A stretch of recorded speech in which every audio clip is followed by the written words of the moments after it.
guess viewers, you just had Nancy say that human trafficking need to be a thing of the past, and the only way we can achieve that is by firing the director of Latif as far as he is not doing her job. So Nancy, I will still come back to you like, you just have to bear with me. I will still come back to you that human trafficking, as you all know, some of the girls have been exposed to organ harvesting, some have been exposed to sexual violence, some have been jailed, others are still there and yet struggling to come back. So what do you have to say about that? I feel like I'm beating a dead horse. We go back to the government. IOM is doing everything possible to really help. Most of you girls were brought back through IOM. You know, what roadmap does the Gambia government have for returnees? When I hear some of these girls' story, when they talk about their organs being harvested, when they talk about being raped, when they talk about being jailed, you know, for me, it's like it's like being a father in your own home and your kids are being abused, yet still you shaking the hand of the perpetrator. Oh, hi, hello. Like Gambia is still friendly with Lebanon. Most of our girls were trafficked to Beirut. Who's talking about it? No. Who's talking about it? Most of our girls were trafficked to Kuwait. Who's talking about it? If we are serious about the issue of human trafficking, if we want human trafficking to be to be history, to be in the history books, done and dusted with, fire the director. Let's address the issue of sexual violence and human harvesting. Something that I know, Fabu, it's very there, you know, to your heart. The feminist in me, and I am so passionate about women. For me, when you see me, the first thing you notice is I'm a woman. That is my first identification. We can, you know, when you go to other countries, they're like, you're black or white. I don't believe that. Even in the US, my first point of identification is I'm a woman. So I'll be stupid not to be for women. What woman is not for women? We have to support our own. Again, protection. We have to protect young girls from being exploited. And we've also addressed the issue of local trafficking. You go to the traffic light, you stand right, you see all these kids, you know, coming over to your car, asking for $2, $2. They are traffic victims. By who? These are people, like even at home.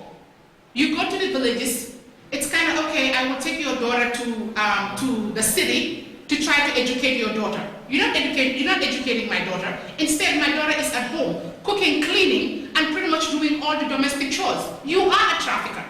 So this government cannot tell me that they can't find any of the traffickers because they are all over the place. Maybe they don't know. They do know. She took her trafficker to Native. What did they do? No, when I said they don't know, maybe they don't know what to do. You know? They do know what to do. I think it's ineffective leadership. Yeah, exactly. It is ineffective leadership.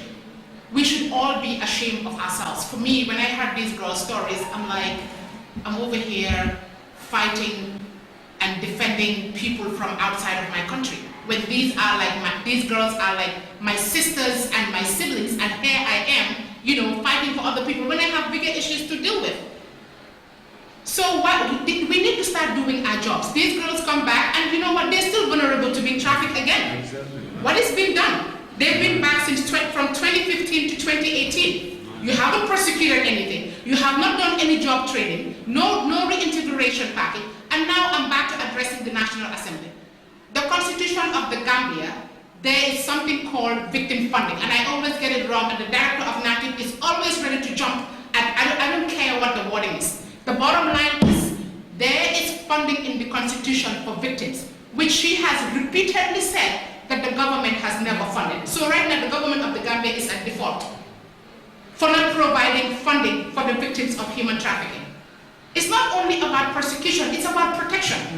This government, it is your responsibility to protect your citizens. If you cannot protect your citizens, then why are you here? Why are you here? This is not the change we voted for. We said we wanted change, but I feel like nothing has changed. The only difference, the only thing that has changed in Gambia, Yaya is gone.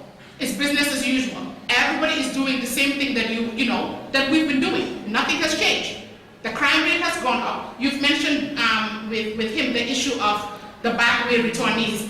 being Part of the being responsible for the reason why the crime rate has gone up. I don't believe that. Yeah. Do you know what I think? Do you know why I think the issue of what is it called? The issue of the crime rate has gone up in Gambia? It's because Yahya Jammeh is gone.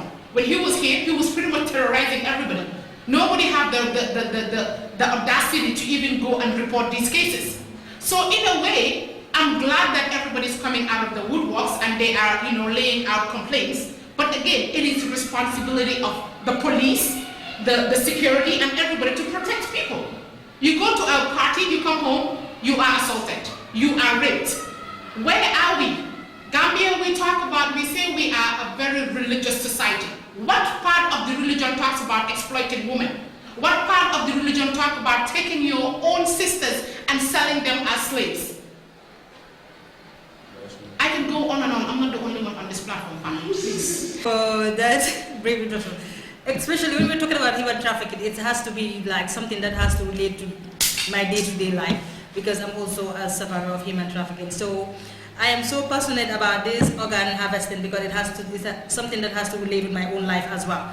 So obviously I don't want to talk about that because I don't want to go emotional. Thank you so much, Ms. Jalo. Let's talk about how the government should ensure, be more creating job opportunities for these backway returnees and helping them to reintegrate themselves back to the society. They have already formed themselves as an organization, but I don't think that is enough for them.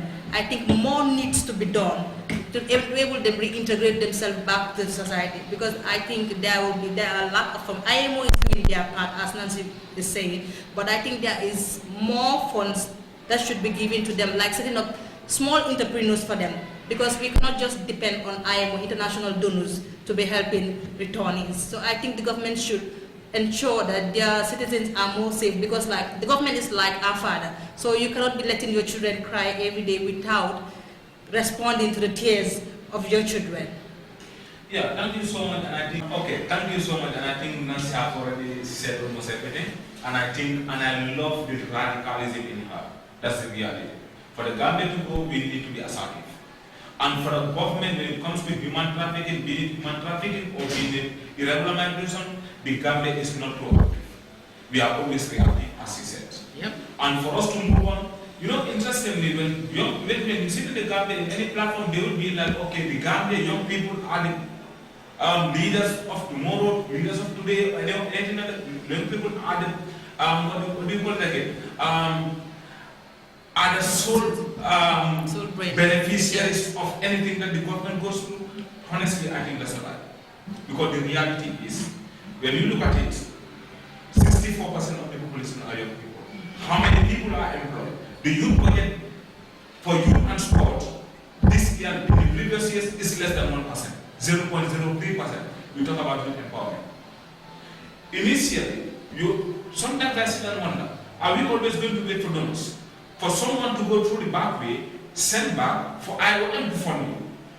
What are we doing when it comes to potential migrants? Because we already understand that there are a lot of young people who are unemployed. All those push factors are put in place. What are we doing to solve some of those problems? Recently, we just completed the reintegration shared learning with almost all the regions. We use the human trafficking techniques. We also use the irregular migration techniques. You talk about the organizations that are already formed. They are funded. They should be funded. But you went through it all. You went upon it all. You will realize that you don't have even less than a quarter of people who are in these organizations. You go to some of these communities, and each of the villages we have 30 migrants, 30 returnees and 30 residents. But interestingly, all these migrant returnees who came back did not go through any form of counseling. One, the government lacks this, the guided counseling. You will go up to grade, but you don't even know what you want to be. Then you are left with no other option, because the only people that you see who will build story buildings are those who went go to Europe. So you see Europe as a solution to your problem.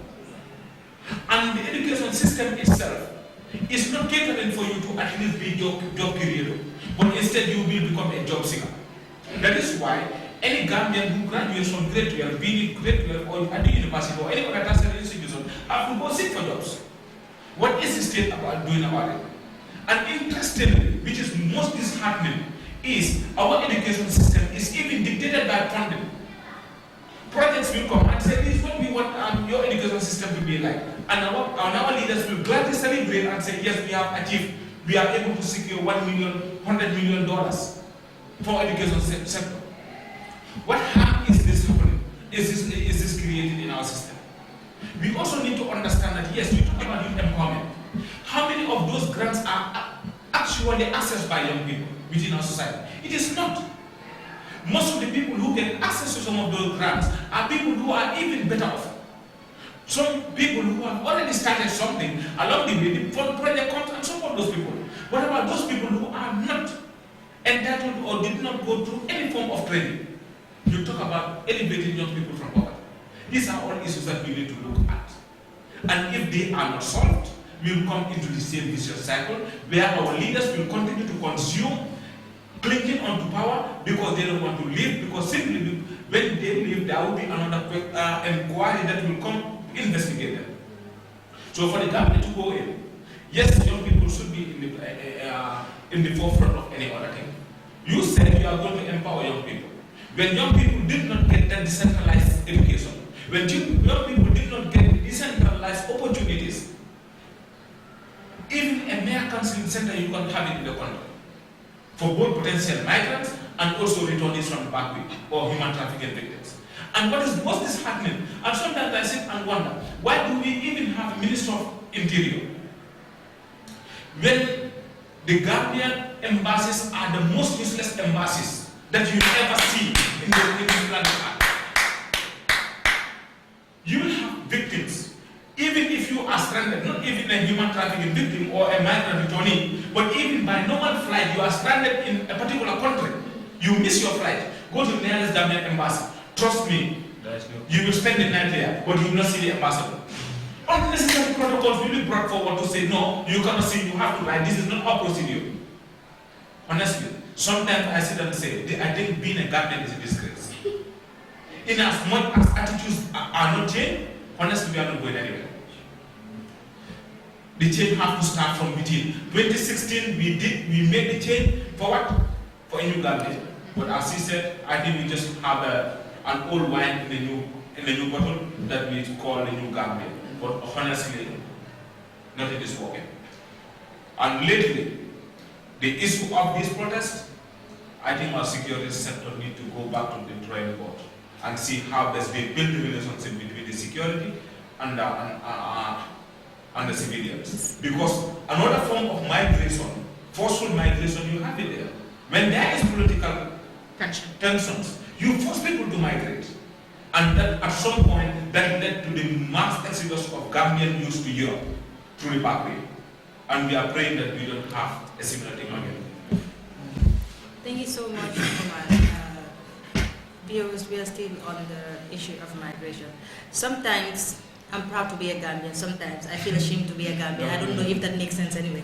But I feel like this, when it comes to nation development, I think like women are being neglected at some point.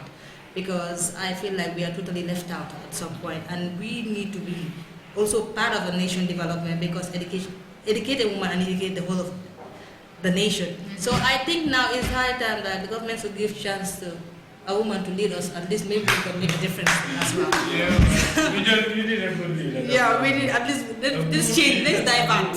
At least we think. She said you don't care about gender. No. I do care about the issue of gender equality, and this is the first platform. And congratulations to everybody behind this, where there are 2 women and 2 men. Actually, we outnumbered. Exactly, and the host is a woman. Normally, when I go to all these platforms, when they talk about irregular migration, from UNDP to, Action 8, Activista, all of you people, your platforms is like filled with men. I'm like, where are the women? Where are the educated, empowered Gambian women? Do I think Gambia is ready for a female president? Yes. Yeah. Gambia has been ready for a female president. Okay, men, we've given you 3 chances and you blew it. Give it to us. We are better at leadership. We run the homes. We are your mothers at home.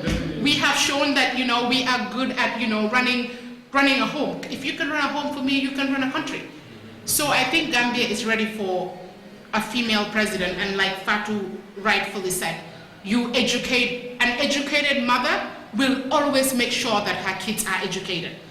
And in Africa, we can neglect education all we want, but education is the way out.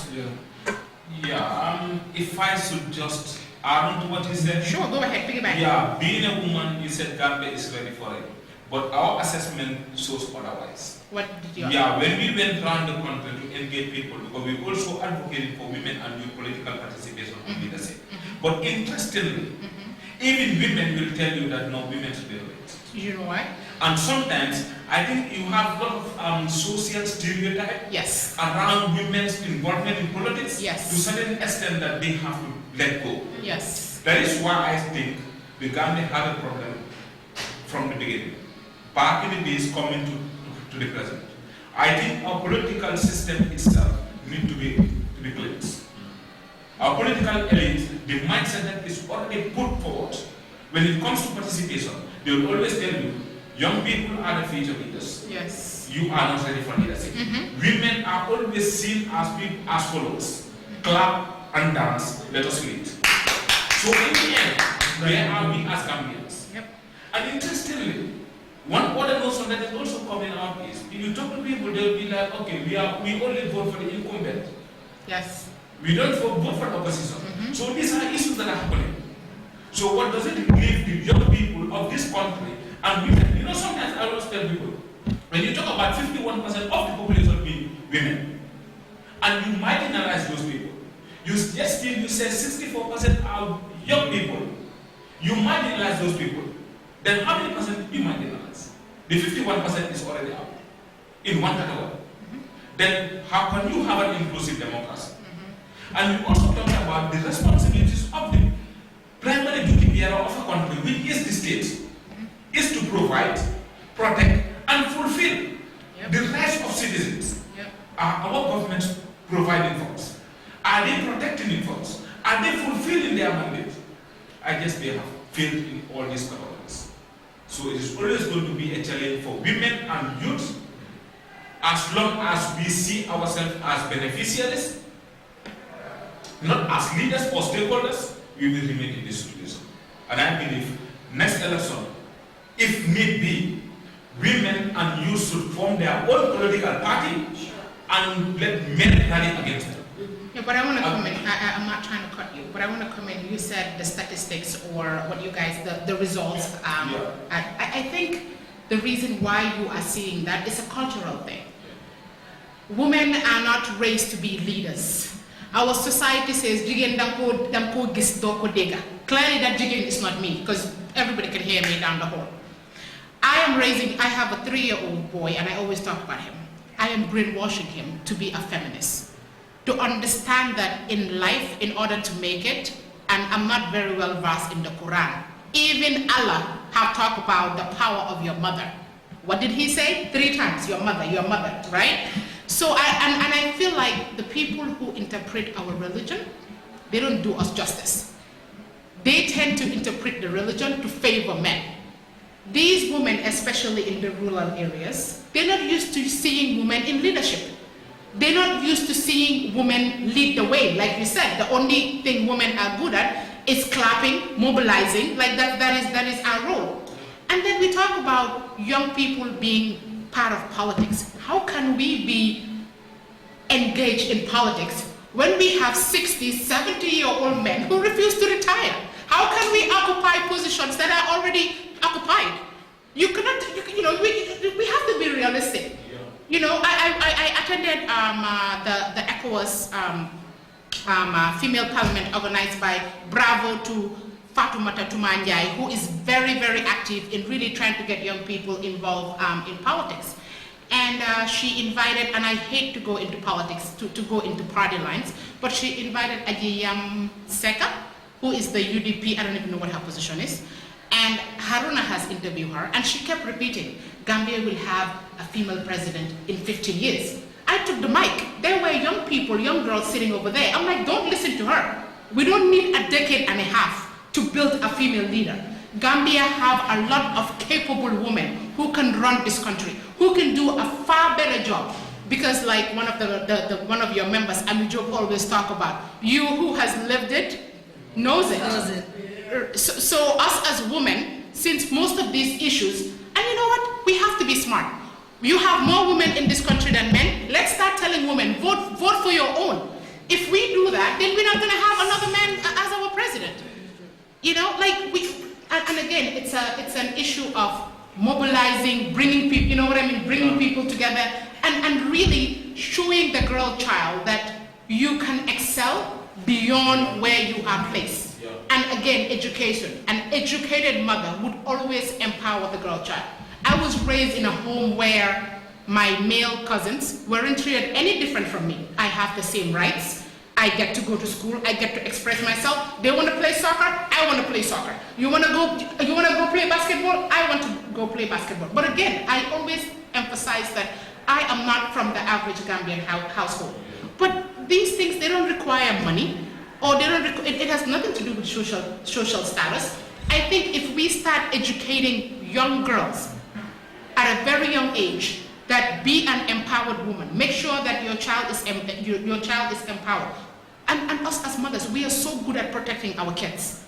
We are so good. You want to see, as timid as a woman is, touch that woman's child. Then you see a whole other side. It's like, okay, where is this woman coming from? So I think Gambia is ready for a female president in the next presidential election. So you women sitting out there, if you're thinking about it, please go for it. We're ready. We will back you. I will mobilize, go all the way to Koina. Maybe you can go for it. Thank you so much, Yeah, guys. but I want to add, like, this women and men thing. First of all, I think, like you said, all men and women were raised by women at home level, you know. So if at all we all played our responsibility, we all played our due, you know, equally, I don't think that there will be no problem like men and women, because we all have we are all good in our own ways, you know, also, because there are some qualities which are in you and they will never be in me. The same thing, you know, goes to the other side. Yeah, but I think right now, in this generation, what we need is just a good and competent leader. Yeah, I agree. Because these old past or old politicians are supported by women. Yeah.